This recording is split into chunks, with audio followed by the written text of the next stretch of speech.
भाइयों नमस्कार। मैं दर्शन लाल यादव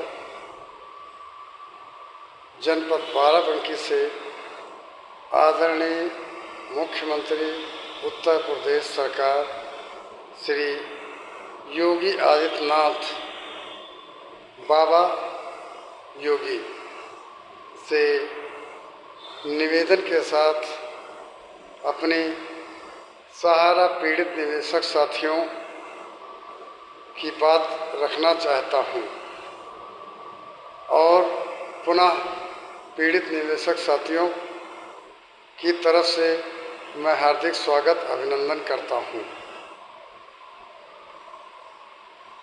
साथियों, सहारा इंडिया ग्रुप के द्वारा समय समय पर तरह तरह की स्कीमें लाई गई और स्कीमों का संचालन किया गया।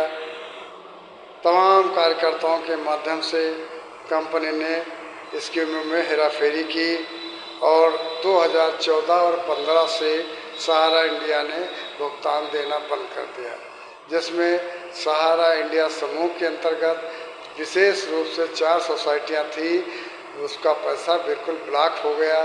सहारा इंडिया के एजेंट भी बर्बाद हो गए, उनकी रोजी रोटी चली गई, उनकी समस्याएं आ गए, उनके परिवार में तरह तरह के भूचाल आ गए, कर्जदार हो गए। जो पैसा वो किसी तरह से पेट काट कर बचाए थे वो भी स्कीमों में निवेश किया था कि हमारा भविष्य में अपने जीवन को, अपने परिवार को चलाने के लिए ये पैसा काम आएगा।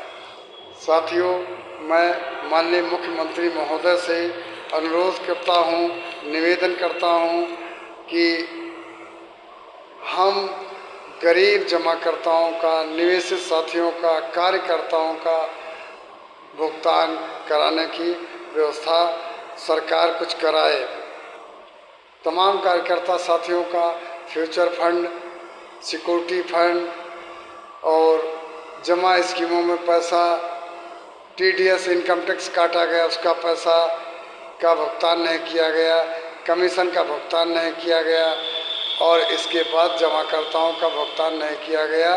जमाकर्ता आज कार्यकर्ताओं को गली गली पर रोकते हैं और अपशब्दों का प्रयोग करते हैं।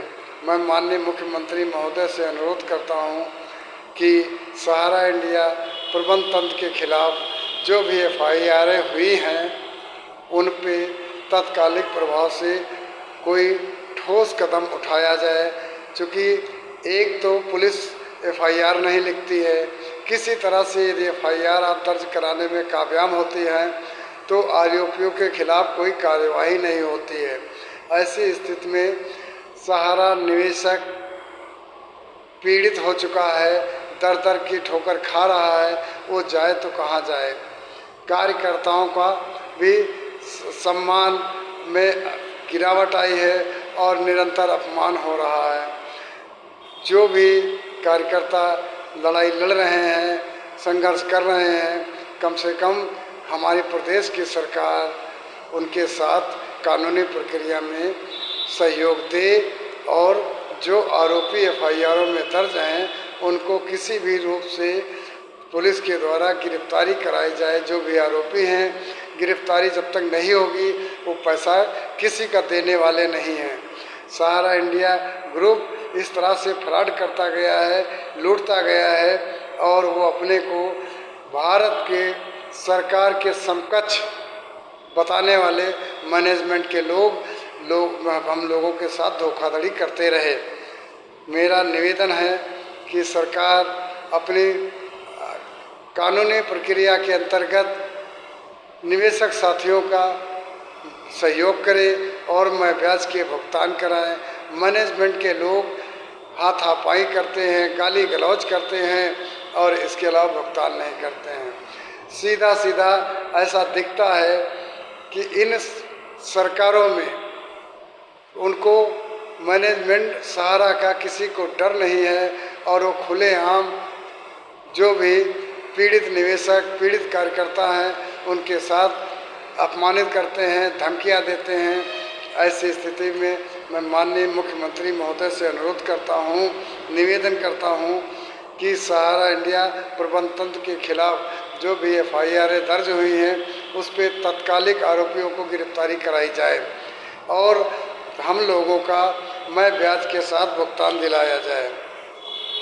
साथियों, मैं समस्त पीड़ित सहारा इंडिया के जितने भी निवेशक साथी और कार्यकर्ता साथी हैं उनकी तरफ से यही मांग करता हूं कि माननीय मुख्यमंत्री महोदय स्वयं ऐसे मामलों को संज्ञान में लें और ये 4 सोसाइटियों के अंतर्गत पूरे देश में 85,000 से ऊपर का जमा ही रकम आया है, जमा धन ही केवल है और यदि ब्याज बिना के भुगतान लिया जाए समस्त स्कीमों का तो लगभग जोड़ लीजिए कितना ब्याज सहित हो सकता है।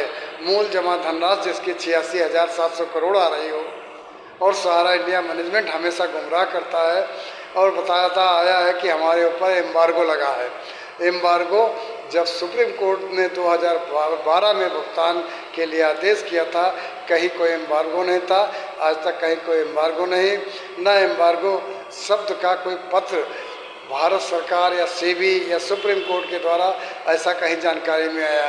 केवल सहारा इंडिया का प्रबंध तंत्र हम लोगों को यानी निवेशकों को और जमाकर्ताओं को गुमराह करते करते, कार्डों की हेराफेरी करते करते, ये परिवर्तन कराते कराते पैसा हम लोगों का ब्लॉक हो गया है। ये हमारा 9-10 से लगभग 2009 से 2010 से लगभग पैसा हम लोगों का ब्लॉक होता रहा है, यही कह के कि एम्बार्गो लगा। मैं माननीय मुख्यमंत्री महोदय अपने जो प्रदेश के मुखिया हैं दुख दर्द उन्हीं से बताएंगे और किससे बताएंगे, क्योंकि शासन तंत्र में यहाँ का तो कोई भी प्रशासनिक अधिकारी हम लोगों की बातें ही नहीं सुन रहा है और कोई विपक्षियों पर कार्रवाई नहीं होती है। मैं माननीय मुख्यमंत्री महोदय से पुनः निवेदन करता हूं कि हम लोग भी आपके प्रदेश के निवासी हैं और हम लोग सभी जात धर्म से हैं। सभी लोग हिंदू, मुस्लिम, सिख, ईसाई की तरह की जो हमारे जाति या धर्म हैं हिंदुस्तान में, तो हम लोग उसी देश के निवासी हैं, अपने प्रदेश के निवासी हैं। हम सभी पार्टियों के मतदाता हैं। कौन किसका क्या है ये आवश्यकता मतभेद की नहीं है। कुछ इस समय की आवश्यकता है कि सहारा इंडिया ग्रुप के द्वारा पीड़ित निवेशकों का दुख दर्द हमारी उत्तर प्रदेश की सरकार विशेष रूप से सुने और माननीय मुख्यमंत्री महोदय से मैं यही बार बार निवेदन, अनुरोध, विनती करता हूं कि इन सब मामलों को संज्ञान में ले। कम से कम जिन लोगों की FIR दर्ज हुई हैं उन पे पुलिस के द्वारा आरोपियों को गिरफ्तारी कराने की व्यवस्था कराई जाए, जांच कराई जाए। बस यही हमारा निवेदन है। और पीड़ित साथियों, जो मैं आपकी तरफ से इस चैनल के माध्यम से सभी लोगों को अवगत कराता हूं कि मैं संघर्ष करता रहूंगा। मैं भले ही जो भी दिन देखना पड़े, इससे बुरे दिन जो भी हों, हम तो 2020 से व्यक्तिगत रूप से भी परेशान हैं। लोग जमाकर्ताओं से परेशान हैं, हम भी जमाकर्ताओं से परेशान हैं। अपना पैसा भी अपने समय के लिए नहीं मिल पाया। आर्थिक स्थिति बहुत ही खराब है, लेकिन फ़िलहाल ठीक है, ऊपर वाला जो करेगा वैसा होगा। लेकिन उसके बाद हमारी प्रदेश की सरकार आती है, जो हमारे अभिभावक प्रदेश के हैं, मुखिया, मुख्यमंत्री जी, इन्हीं से हम अपना दुख दर्द बयान करते हैं। और आशा और उम्मीद के साथ मैं यह विश्वास रखता हूं कि माननीय मुख्यमंत्री महोदय शासन के हमारे जो अधिकारीगण हैं उन पे कुछ निर्देशित करके कार्यवाही कराएंगे और हम लोगों को न्याय दिलाएंगे, पीड़ितों को न्याय दिलाएंगे, मैं ब्याज के भुगतान कराएंगे। साथियों, इस चैनल को आप लोग ज़्यादा से ज़्यादा सब्सक्राइब करें, लाइक करें, शेयर करें ज़्यादा से ज़्यादा, और हम पीड़ितों के साथ संघर्ष करते रहेंगे। इन्हीं बातों के साथ मैं अपनी बात समाप्त करता हूँ। धन्यवाद।